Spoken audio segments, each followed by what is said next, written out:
this vlog because I did not officially film an intro into this vlog, and this is my first time, and I realized as I was editing that I didn't really do an intro, and I wanted to give you guys some context. Also, my vlog did not go as planned because of personal stuff that happened in my family, which I do talk about a little bit in the vlog. And so I didn't update as consistently as I would have liked with between clips. So I wanted to give you all some context here. Also, hi, if you're new, welcome. If you're not, welcome back. I hope you enjoy my vlog. If you are a midlife reader, mom, working mom, single mom, mom who likes to read, or you just like to read and you want to talk about books and fantasy and life, then welcome to my channel. You are in the right place. And in this vlog in particular, there's a lot of rambling. There's not a whole lot of B-roll. I do hope to do more B-roll in the future, but this time it's mostly me talking. It is a reading vlog, so I do talk about my books a lot, the books that I'm reading. I give you my opinions, and I will do like a little mini wrap up at the end. And I wanted to preface this with a couple of things. One, if I'm sniffly, if my eyes look red, if they're puffy, if I'm like wiping my face throughout the vlog, please forgive me. I had the worst allergies in my life.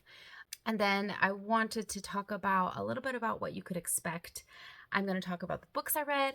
I'm going to talk a little bit about my personal life, and I hope to do a lot of that on this channel. I want to talk about the things that I've gone through in my life and how that shapes my perception of books, my enjoyment of books, what I like, how I relate to characters, which is true for anyone really. But I do talk a little bit in this vlog about my divorce, about attachment theory, and I do mention how my mom is sick, and I've been dealing with her being in the hospital, having surgery, and recovering, which is why this got a little off track. Things didn't go quite as planned, and her recovery, she's going to be okay, but just didn't go as planned, took up a lot more time and energy than I originally, had allotted. And then so you will see me go to a pool party with some of my girlfriends, and then I also go to a local venue for a concert. And I will link their information down below, but that's the Oliver Hazard Band. They were excellent. So that's the music that you'll hear later on. And I went out with a girlfriend and we just had a girls' night. My kids were gone with their dad that week. And so it's a rare occasion that I get to go out like that, but it was a great time. And then the next day I had to take my mom to the hospital for her surgery. And then I've been pretty much busy ever since, but I did catch you guys up about that at the end and kind of do a wrap up. So if you want to hear more of my ramblings about my personal life, about my relationships, my family, about what's going on in my life, and the thing is here that I really just want to be real with you guys. So I'm really going to do my best on this channel to be me. I will try to keep it interesting, but I'm probably not going to look perfect all the time. My room is always a mess. My kids may interrupt. That is my life, and I want to share my real life with you because one of my goals for starting my own channel was to represent people like me, which are busy moms, and in real life, busy moms, we get interrupted all the time. Our houses are not always perfectly clean, especially if you're a single mom, working mom. That's just life, and life doesn't go as planned a lot of the time. So that's what you will probably see on this channel. You also talk a little bit about how my brain works all over the place, kind of like this introduction, and how that affects my reading of books and how I absorb information and world building and things like that. Okay, so if you want more of this random rambling and you want to see what I've been reading, what I thought, stick around, and I will see you guys on the next one. Okay, so I have been listening to the first book in the Legends of Thesmar series all day, and I only have a couple of hours left. But while my kids are gone, I actually get to go to a pool party with some of my girlfriends, a bunch of other moms. And so I'm taking a break from listening to my book, and I'm going to go socialize, which I don't do very often with friends. And maybe jam to some music while I drive, just because my ears need a break from my earbuds. And I'll probably listen to the book tonight when I get home. May or may not finish it, but I will update you guys in the morning. Okay, so sorry about the lighting. It's like very late. My kids are asleep. And I just finished this book by Jimenez just for the summer. I know that it's all the rage right now. I loved it. Give it 5 stars. I totally like tabbed it up. There's just so much goodness in here. But this is my favorite of hers. I loved Part of Your World because I could relate to it. And this builds on that book, but I could relate to it even more. So there were aspects I could relate to with both characters because I have complex PTSD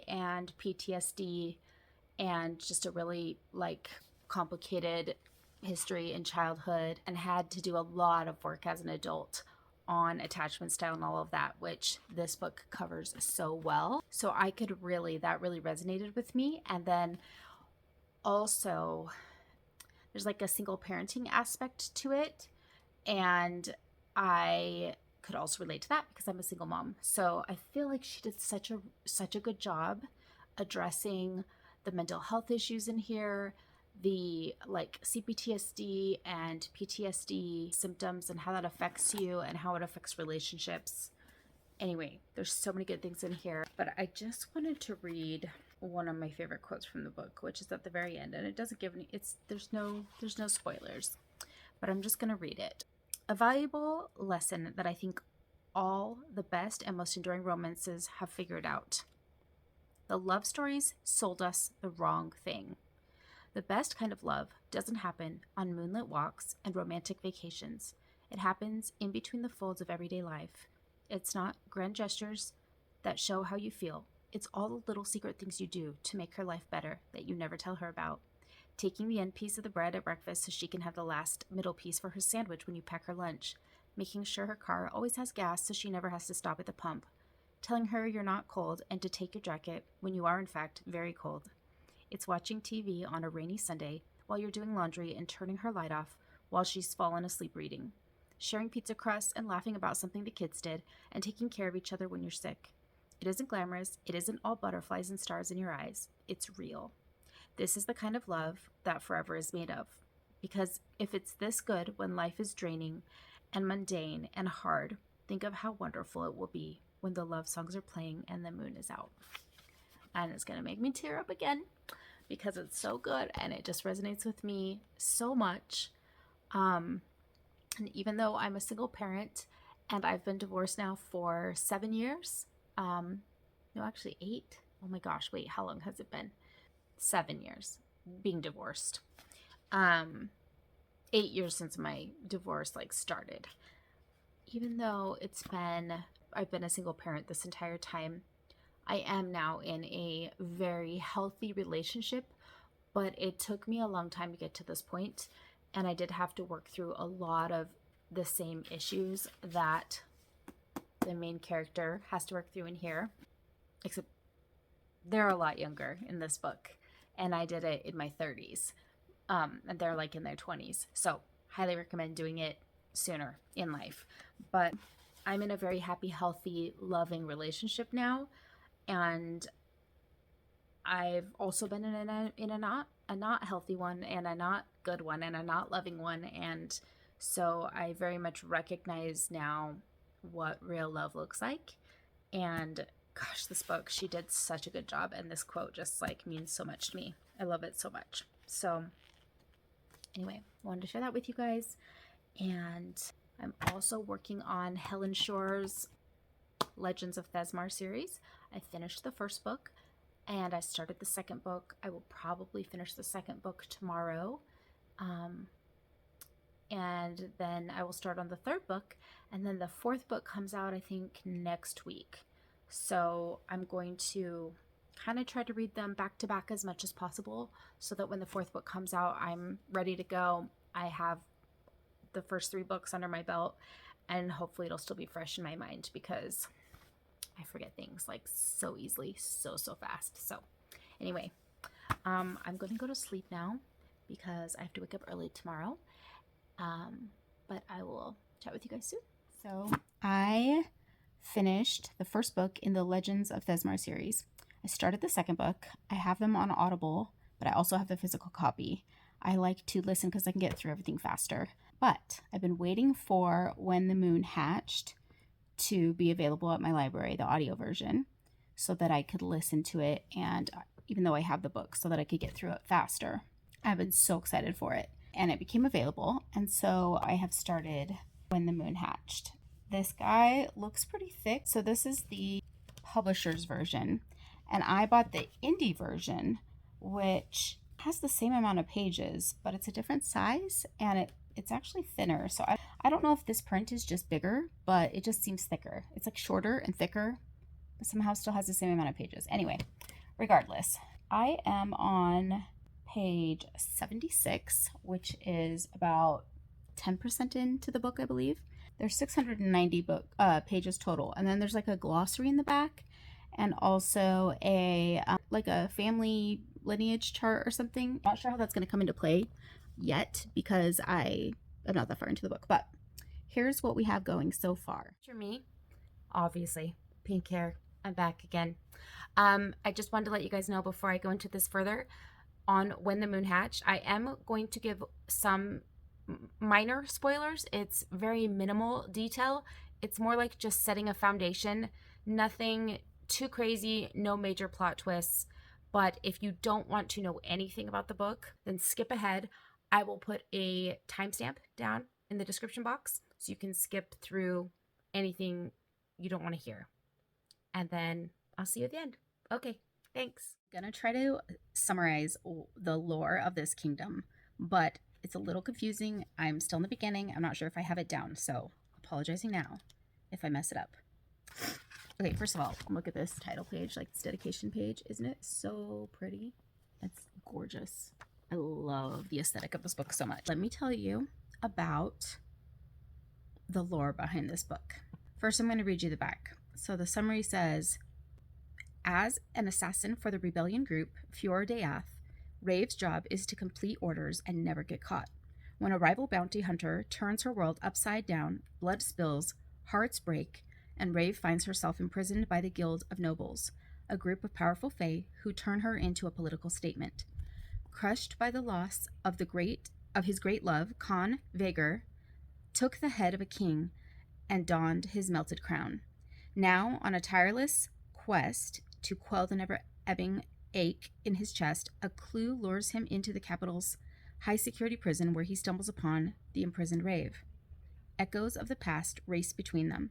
There's more to their story than meets the eye, but some truths are too poisonous to swallow. Okay, so I hadn't even read that yet.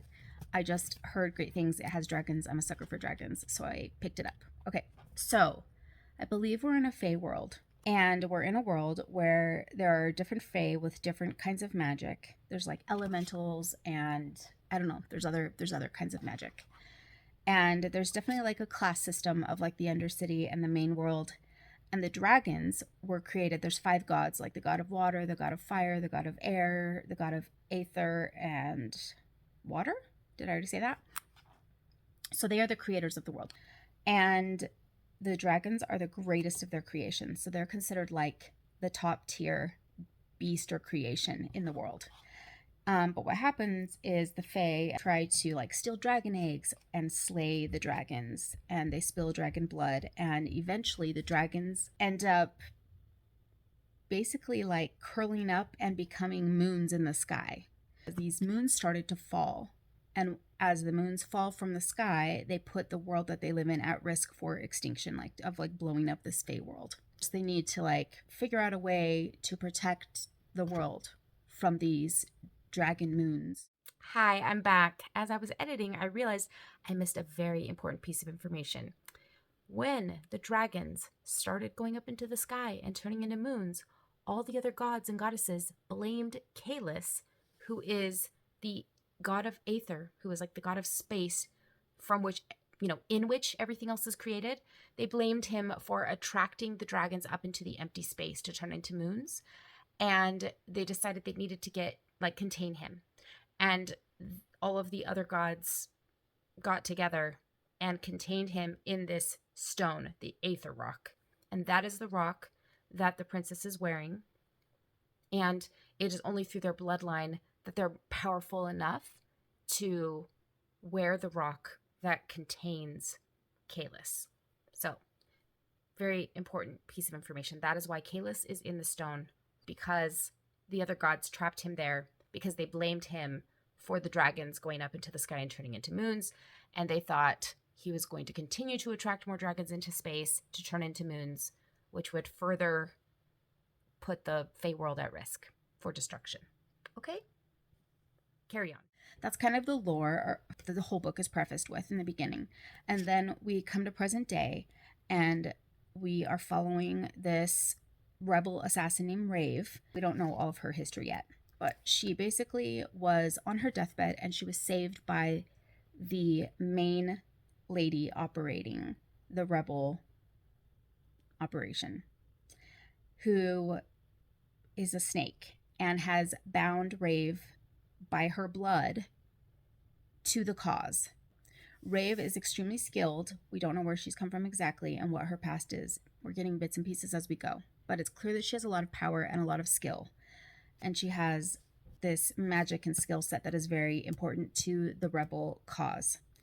And so, but she's also kind of like unhinged a little bit. Like Rave she reminds me of like Selena Sardothian or Jude from The Cruel Prince. She is very strong personality. She knows what she wants. She's very impulsive, and she just wants to do what she wants to do. Like, she has a goal. She kind of seems to like work on her own. I don't think she's like a big team player, from what I'm gathering. And so she's out on orders trying to catch different people that they're trying to assassinate that work for the king. One of the king's men is in the rebel base. And so the serpent, her name is Sareem, she tells Rave, we need to hold tight, no more assassinations, keep your head low until this guy leaves. And Rave is basically like, you saved my life only to imprison me again, and I'm sick of this. I want to fight for what's right. I'm not doing it because of this blood spell that you have over me. And I'm gonna do what needs to be done. And she leaves. So far, the world building is a little confusing, but I'm not very far in. I really like Rave because she reminds me of my favorite main characters in the past, and I'm pretty sure that she's gonna end up being like a pretty badass FMC. Oh, we also know, we saw in a flashback that Rave has lost somebody that she was close to.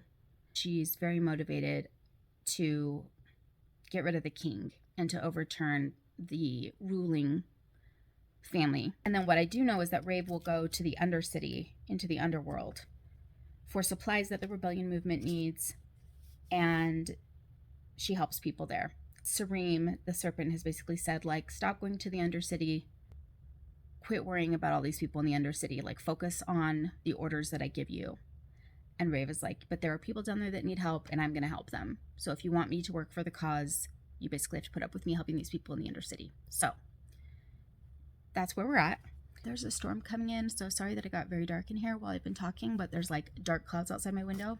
We had like a massive thunderstorm last night, and I'm pretty sure I just heard thunder again. So, and now my children are knocking. I will call it, and I'm going to continue, and I will come back for another update later tonight. Okay, so I am way more versed on this now. I've got a way better grasp on the world here and what's going on. Okay, so I know there's a wall in the world, and one side gets sunlight and one side is like the cold, dark side. Still trying to figure out how this like all plays in. But Rave, our main character, she lives on the dark side of the wall, and she likes it that way.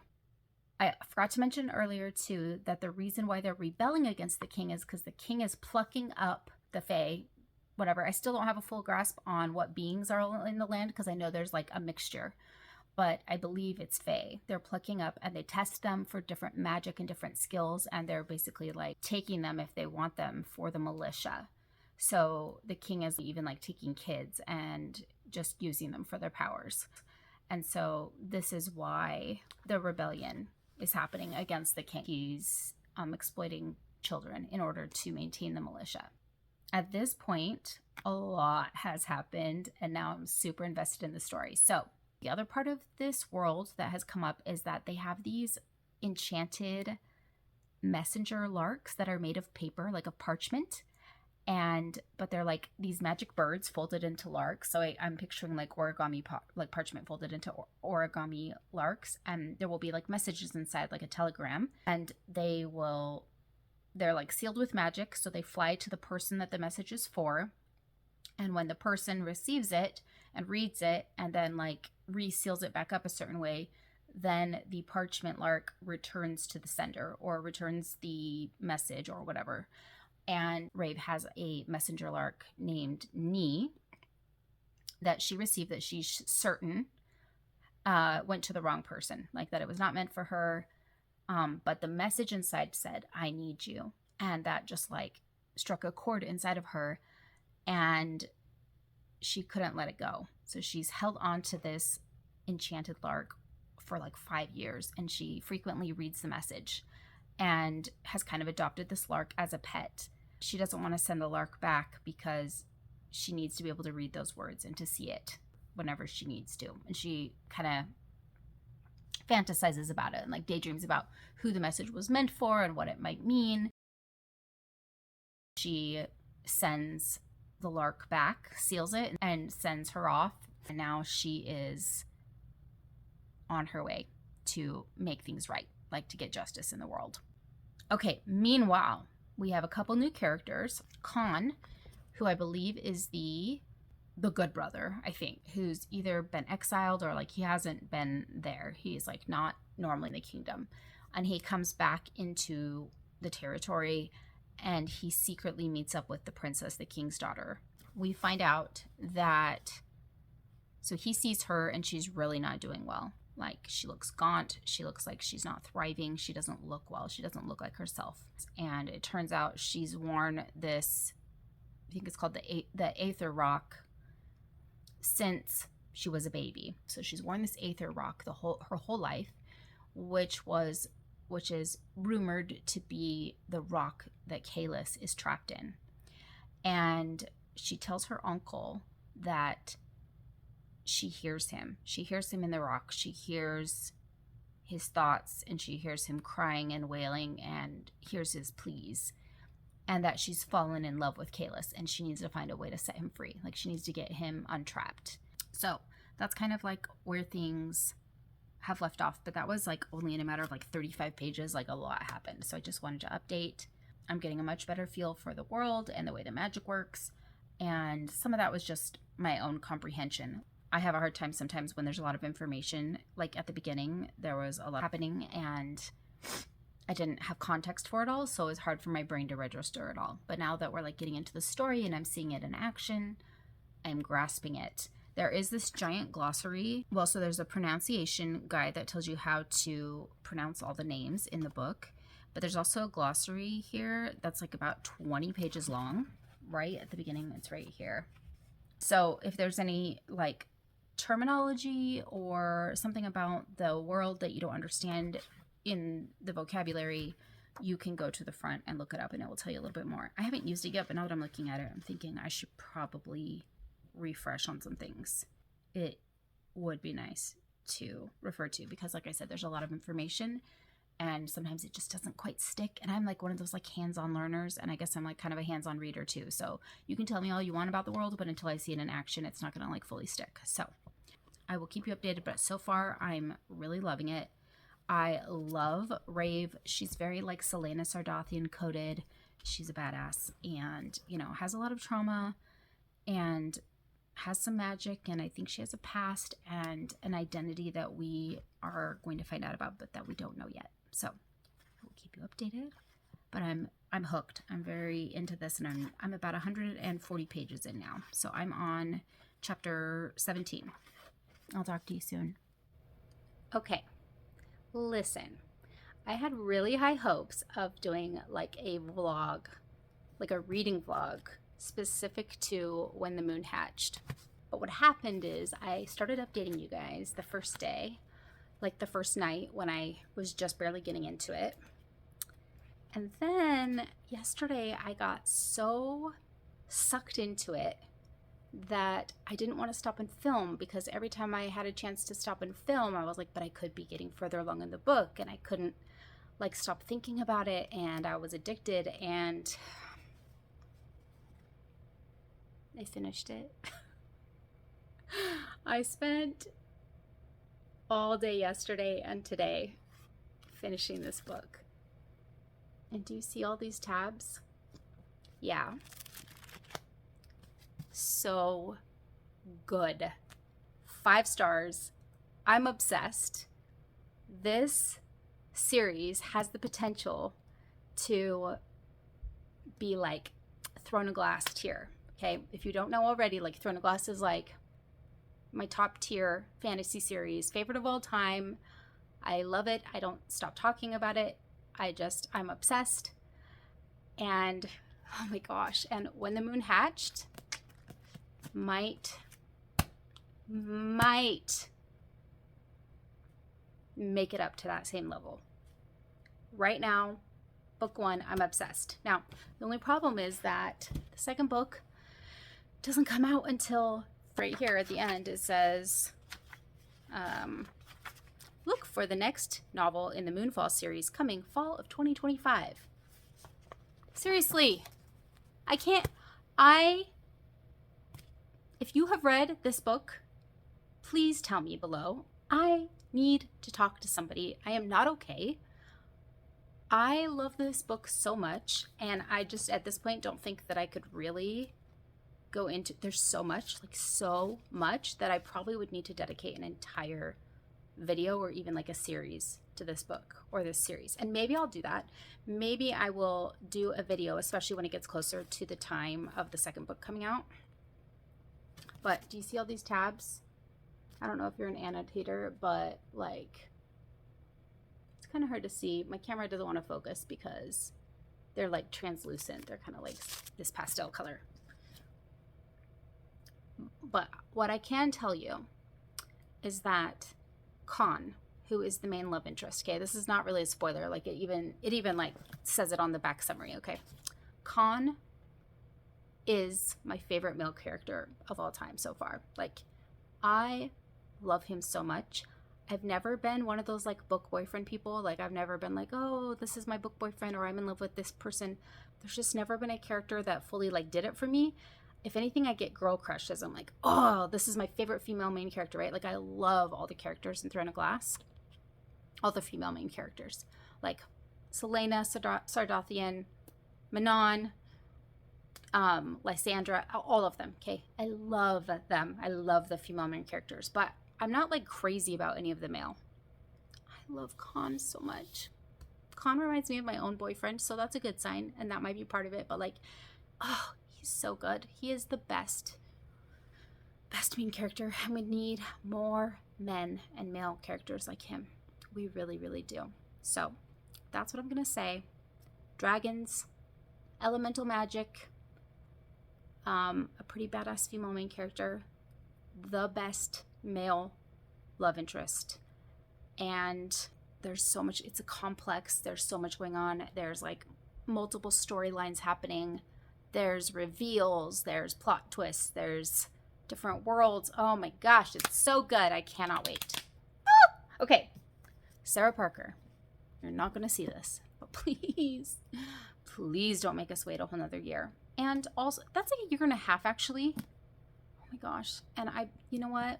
And the third book better not be like another year and a half after that, or I might die. I really might die.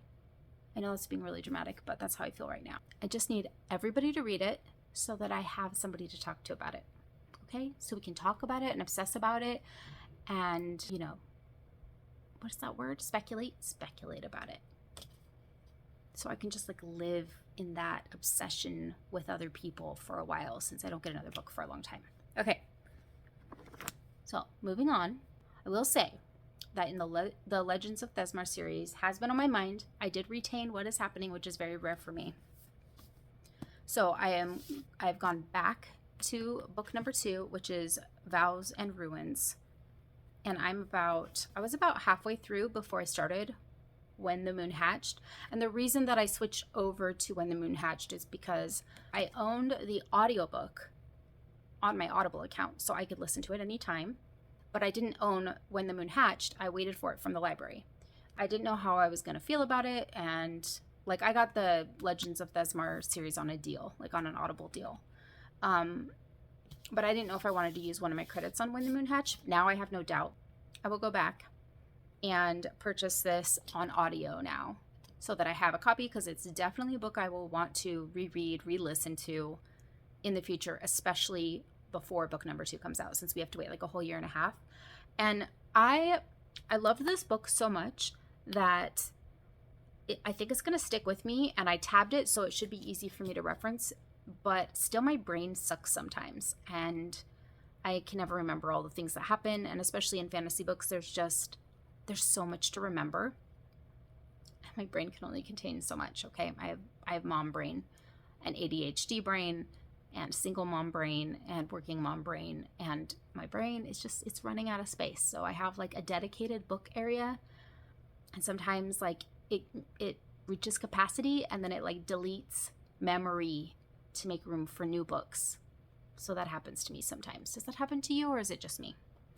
Anyways, what I will say, this is a chunker of a book, okay? It's like almost 700 pages, but I didn't read all of it because I do have a job. I do have my children. I was listening to it. So I got the audio from the library, and that's what I was waiting for. And so since the library hold came in and I was super excited, I just dropped what I was doing because I knew I could come back to Legends of Thesmar. And I read this one and read/listened. And what I do is, if it's a book that I think I'm going to want to annotate, or like that I think I'm going to really enjoy or need to reference, because like this has a lot of strange, like especially in fantasy books where there's like a lot of strange names of cities or people, and I'm like, I'm a visual learner. Actually, I don't know. You know what? I just need both, okay? So I will use the audiobook in tandem with the book. And like mainly the only reason I got through this is because I just listen all day while I'm working. And then I keep this book right by my desk. And I've been listening at nighttime too, like after my kids go to bed and stuff, while I'm like doing chores and getting ready for bed and all that stuff, I listen to the audio. So I will keep it nearby. And then when I hear a part that I want to remember, that I want to annotate, that I want to quote, I want to mark or whatever, then I stop and I can see in my audiobook what chapter it's in. Then I go find it I go to that chapter, I find it, and then I'll just kind of like mark where I'm at so that going forward, if there's something right afterwards, I'm already there. There's so much good stuff in here. Sarah Parker is a good writer. Also, if you've read any more of her books, let me know, because I'm interested in picking up her, I think it's called The Crystal Bloom or something. Crystal Bloom is in the title. I also can never remember the names of things, so you're going to learn that about me. But let me know if you've read her other series and what you think. I don't think it's complete, so I think there's 2 or 3 books out. But if you've read those 2 or 3 books, like let me know your thoughts if it's something I should pick up. Okay, back to Legends of Thesmar. I was enjoying it enough, and the covers are quite beautiful, that I decided to go ahead and order the books because I'm enjoying them. So I do own them on audio, but now I also have a physical copy. And so I'm back into this book now, listening to it mainly. And I'm probably about 3/4 of the way through. So there's a good chance I'm going to finish it tonight. When I'm done filming, I'm going to keep listening. My kids are here, so I've been very busy. I work during the day, then we have like dinner, and then we do quality time. Tonight we went swimming, so that was really fun. But now I'm really tired, trying not to yawn. So I'm going to listen to my book and try to get some stuff done and go to bed at a decent time, because the last 2 nights I have not gone to bed at a good time because I've been so obsessed with this. I think I stayed up till 2 a.m. both nights with this book because, oh my gosh, it's so good. Okay, that's it. I'll talk to you guys soon.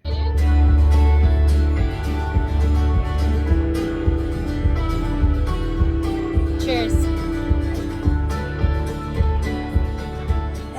Where you go in this wild-eyed blue,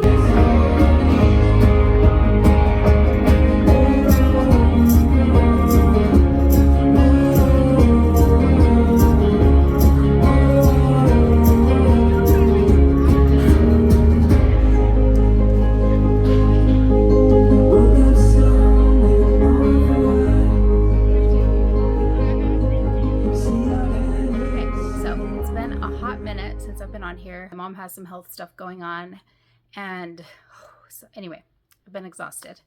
But I have gotten a lot of reading done. I read one of my new favorite books of all time. I'm pretty sure it's going to be one of my favorite series when it's done. I am getting ready to film a bunch of other videos for the channel, so I thought I'd just hop on here and update you all. I'm going to talk to you about some of the books I've read this week, and then finish my filming, and then I'll probably post this vlog. Okay, but what I wanted to do was talk about how much I loved When the Moon Hatched. So I have that right here. I loved this book and I won't shut up about it. I keep talking about it to everyone I know. 6 stars. It's so good. I watched an interview with her. I believe she said this is going to be a trilogy. So there's going to be 3 books total. And let me just read my favorite quotes on here, okay? Either way, there's no one else I'd willingly serve my heart on a platter to over and over and over again, like a hopeless, lovesick stray begging for a treat. Okay, but he's not like a golden retriever. Okay, he's definitely like inside, he's like a lovesick puppy, but on the outside, he's a secure, attached male. And he's got boundaries. I don't want to give anything away. There's definitely spice in there, but the spice is so well done. I've never been a big smut reader, okay? I've never been a big, I don't like super spicy books. I'm not against them. It has to be done just right for me to enjoy it. And I don't like when books are carried by the spicy scenes. I don't like that to be the thing that's carrying the book along. I need book foreplay, okay? So I need the characters to have chemistry. I need there to be really good banter, really good chemistry between them in the book. I need there to be foreplay. I need there to be romance. I need that to be built up really, really well before I can enjoy a spice scene. And then the spice scene has to be done just right.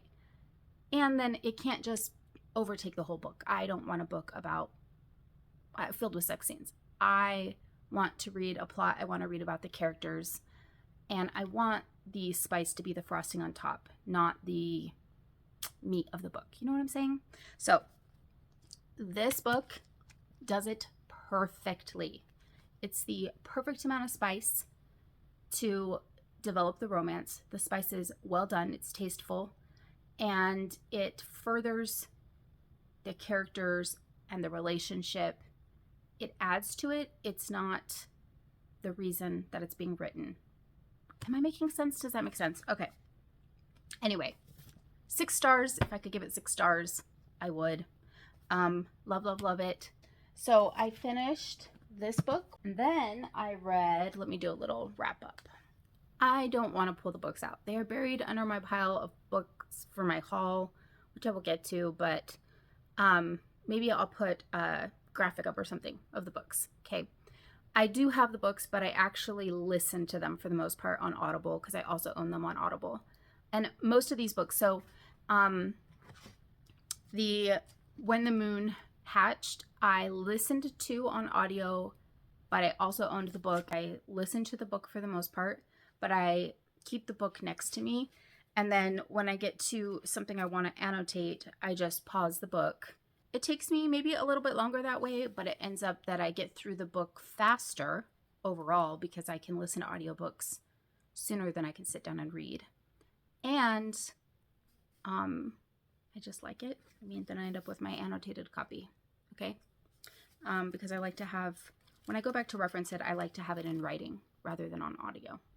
So I also finished in the last week, since this vlog started, I finished Just for the Summer. I was finishing that when I started this vlog.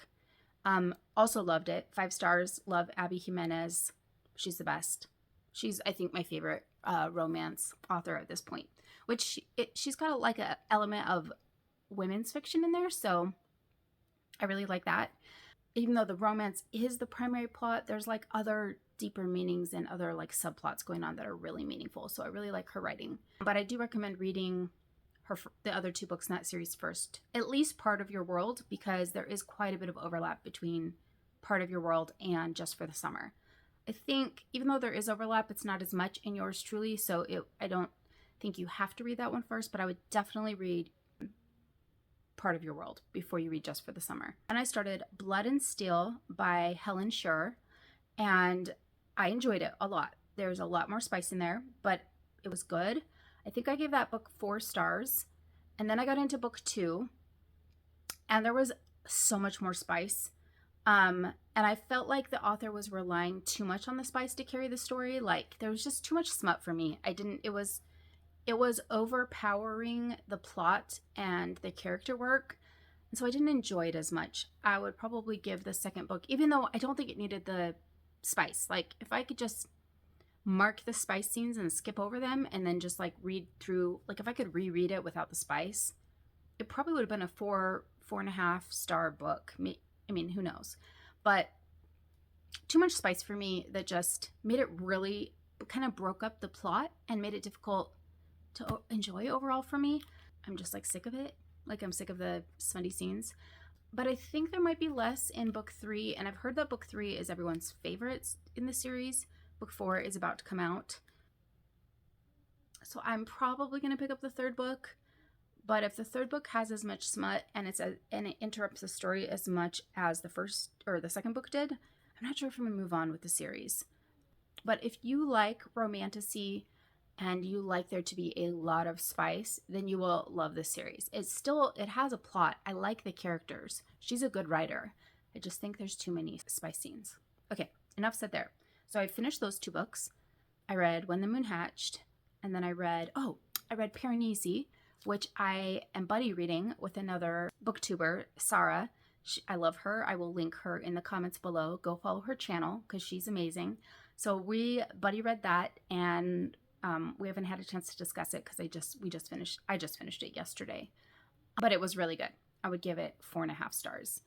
It was really good. It wasn't like that 5-star feeling for me, but it was excellent. And it's a short book. It's like a 200-300 page book. But if you're not really big into lit fic or fantasy, don't start there. Don't start there. It's a book that I could see becoming a classic. I don't know. It's unlike any book I've ever read, and it was really good. That's where I'm at. I'm going to do some filming, and then I think I'm going to start, romantic comedy. Better Than the Movies. That's what it's called. By Lynn Painter. I haven't read any of Lynn Painter's books, but everyone's been raving about this book, and you'll see it in my haul. I got it from Target, and then I also got the audio version from my library, so I'm going to be listening to that next. All right. Talk to you guys soon. Thanks so much for being here. See you guys on the next one. Bye.